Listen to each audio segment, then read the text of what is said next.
Abbiamo presentato questo libro di storia veneziana, una battaglia importantissima che ha consentito all'Europa di essere salvata dai turchi.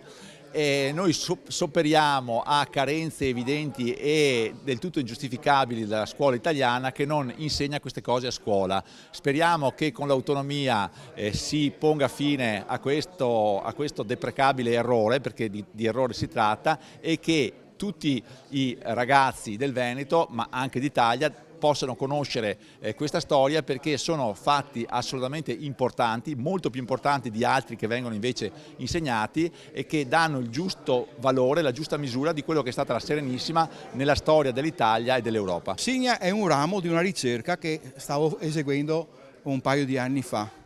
L'Archivio di Stato mi dava continuamente segnali sulla resistenza di Signa, nonostante in Morea stessimo perdendo fortezza dopo fortezza.